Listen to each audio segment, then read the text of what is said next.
मोहतरम दोस्तों, अस्सलाम वालेकुम। उम्मीद है आप सब खैरियत से होंगे। दोस्तों, मटर की काश्त अनकरीब शुरू होने वाली है। इस फसल पर अगर तफसीली बात की जाए तो इसके लिए बहुत ज़्यादा वक्त दरकार होगा। इस वीडियो में आपको फसल के उन अमूर के बारे में बताया जाएगा जिनकी वजह से फसल की पैदावार पर मनफी या मुस्बत असरात पड़ते हैं। इन अमूर में सबसे पहले ज़मीन का दर्जा हरारत है। दोस्तों, मटर के बीज का उगाव 4 दर्जा हरारत पर हो जाता है, लेकिन बेहतरीन उगाव के लिए 21 या 24 दर्जा हरारत सेंटीग्रेड होना ज़रूरी है। अगर ज़मीन का दर्जा हरारत 27 सेंटीग्रेड से बढ़ जाए तो बीज का उगाव तो हो जाता है, लेकिन पौधे उगते ही उखेड़े की बीमारी का शिकार हो जाते हैं। इस बीमारी का हमला सतह ज़मीन से पौधे के तने और नीचे जड़ पर शुरू होता है। इस बीमारी की वजह से पौधे का रंग जर्द हो जाता है। दोस्तों, ये एक ज़मीनी बीमारी है। इसके जरासीम ज़मीन के अंदर मौजूद होते हैं और मुनासिब दर्जा हरारत मिलने पर एक्टिव हो जाते हैं। फसल को इस बीमारी के हमले से बचाने के लिए ज़रूरी है कि बीज को फफूंद कुछ जहर लगाकर काश्त किया जाए। बीज को जहर लगाने के लिए टाप्सनम अच्छा जहर है। ये 2.5 ग्राम फ़ी किलोग्राम बीज के हिसाब से लगाया जाता है। दूसरे नंबर पर फसल को इस बीमारी के हमले से बचाने के लिए सल्फ़र का इस्तेमाल करना है। दोस्तों, सल्फ़र एक इंतहाई अहम ग़िज़ाई अंसर है। ये फसल को बीमारी के ख़िलाफ़ क़ुव्वत मुदाफ़त फ़राहम करता है। सल्फ़र का इस्तेमाल फसल की बढ़ोतरी को नहायत तेज़ करता है। दोस्तों, अगर आप सल्फ़र की 1 किलो वाली पैकिंग ख़रीदेंगे तो वो आपको काफ़ी महंगी पड़ेगी। इसके लिए आप अमोनियम सल्फ़ेट इस्तेमाल करें। इसके अंदर 12 किलोग्राम सल्फ़र और 9 किलोग्राम यूरिया मौजूद होता है। इस बीमारी के फैलने का बड़ा ज़रिया आबपाशी है। अमूमन देखा गया है कि जब फसल को आबपाशी की जाती है तो ये बीमारी नहायत तेज़ी से फैलती है। तो इसके लिए ज़रूरी है कि जिस खेत के अंदर इस बीमारी का हमला ज़्यादा होता है वहाँ पर एक एक कनाल की वटबंदी करके पानी लगाया जाए, क्योंकि अगर खेत के एक हिस्से के अंदर बीमारी होगी तो वो उसी जगह पर रहेगी।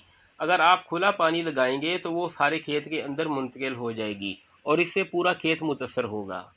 दोस्तों, अगर इस बीमारी का हमला हो जाए तो फफूंद कुछ जहर का महलूल तैयार करके पौधों की ड्रिंचिंग की जाती है।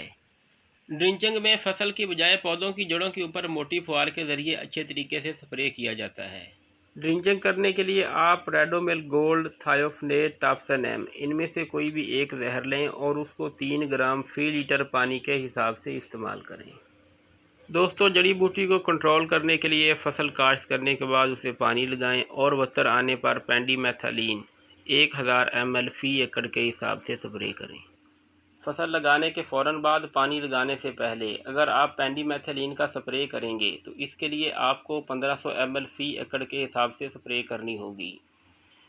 दोस्तों, नाइट्रोजन, फास्फोरस और पोटाश का मुनासिब इस्तेमाल ही फसल की पैदावार को बढ़ाता है।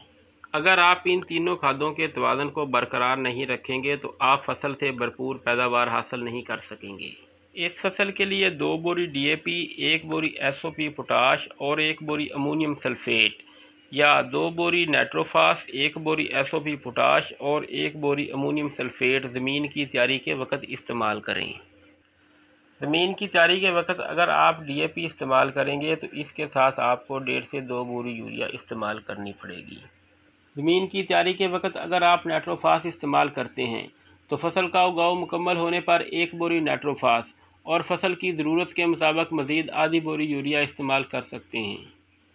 दोस्तों, SOP पोटाश खाद का इस्तेमाल आपने लाजमी करना है। ये इंतहाई अहम खाद है। इस खाद की वजह से पौधा इस काबिल होता है कि ज़मीन के अंदर जो खाद पड़ी हो उसको आसानी से हासिल कर सके। इसके अलावा ये बीमारी के ख़िलाफ़ क़ुव्वत मुदाफ़त पैदा करती है। इसकी वजह से फसल जल्दी तैयार होती है। दोस्तों, इसके अलावा सबसे अहम बात कि आपने अपनी फसल का मुआयना रोज़ाना की बुनियाद पर बाकायदगी से करना है। फसल का बाकायदगी से मुआयना कीड़ों और बीमारियों को बर वक्त कंट्रोल करने में मदद देता है। और सबसे अहम बात, फसल को जिस चीज़ की ज़रूरत हो उसको इस्तेमाल करें। जिस चीज़ की फसल को ज़रूरत ना हो आप उसे कभी इस्तेमाल ना करें। मिसाल के तौर पर आपने फसल के अंदर नाइट्रोजन, फास्फोरस और पोटाश की मुकम्मल डोज इस्तेमाल की है। इसके बावजूद भी अगर आपको कोई NPK स्प्रे करने का मशवरा देता है तो आपसे झूठ बोलता है। फसल को अब इसकी ज़रूरत नहीं है, आपने उसकी ज़रूरत पहले ही पूरी कर दी है। जिस जगह पर आपने मटर को काश्त करना हो وہاں گوبر کی کھاد 1 مہینہ پہلے استعمال کریں گے تو اس سے آپ کو زیادہ فائدہ ہوگا۔ امید ہے آپ کو یہ ویڈیو پسند آئی ہوگی۔ اس فصل کے بارے میں اگر آپ کا کوئی سوال ہے تو آپ کمنٹ سیکشن میں پوچھ سکتے ہیں۔ ہر قسم کی زرعی معلومات حاصل کرنے کے لیے ہمارے ساتھ رابطے میں رہیے۔ اگلی ویڈیو تک کے لیے اجازت دیجیے۔ اللہ حافظ۔